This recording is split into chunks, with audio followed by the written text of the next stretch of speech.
एक समय की बात है। एक रंगीन घास के मैदान में चहचहाते छोटे पक्षियों का एक समूह रहता था। एक धूप भरी सुबह वे गुर्राते पेट के साथ उठे। उन्हें एहसास हुआ कि वे सभी बहुत भूखे थे और रखा हुआ खाना भी लकड़ी के सेद से कौवे ने चुरा लिया था। तोता जी, हम बहुत भूखे हैं और आसपास का सभी खाना तो वह काला कौवा खा जाता है। हमें कूस भी नहीं मिलता। अब हम क्या करें? झुंड के नेता रूबी नाम के एक बुद्धिमान बूढ़े तोता था। तोते ने सभी को इकट्ठा किया और एक योजना साझा की। रूबी ने उत्साह से चहकते हुए कहा, बहुत हो गई उस काले कौवा की। आइए उस जादुई बगीचे को खोजने के लिए एक भव्य साहसिक यात्रा पर निकलें, जहां सबसे स्वादिष्ट बीज उगते हैं। उत्साह से भरे पक्षी अपनी यात्रा पर निकल पड़े।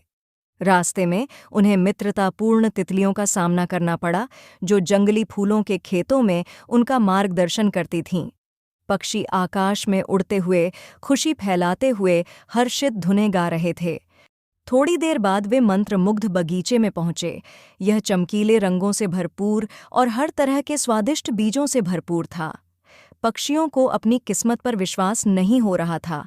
वे सूरजमुखी के बीज, कद्दू के बीज और बेरी से भरे व्यंजनों का आनंद लेते हुए एक पौधे से दूसरे पौधे पर चढ़ते रहे। जैसे ही वे दावत कर रहे थे, उन्होंने देखा कि ओलिवर नाम का एक बुद्धिमान बूढ़ा उल्लू एक शाखा पर बैठा है। ओलिवर ने जादुई बगीचे के इतिहास की कहानियां साझा कीं और बताया कि कैसे यह पक्षियों की खुशी पर फला फूला। पक्षी जितने अधिक प्रसन्न थे, बगीचा उतना ही समृद्ध हो गया। अपनी स्वादिष्ट खोज के लिए आभारी होकर पक्षियों ने मंत्रमुग्ध बगीचे को अपना घर बनाने का फैसला किया। उन्होंने सभी के लिए स्वादिष्ट व्यंजनों की कभी न खत्म होने वाली आपूर्ति सुनिश्चित करते हुए एक दूसरे के साथ और बगीचे के साथ अपनी खुशियां साझा करने का वादा किया।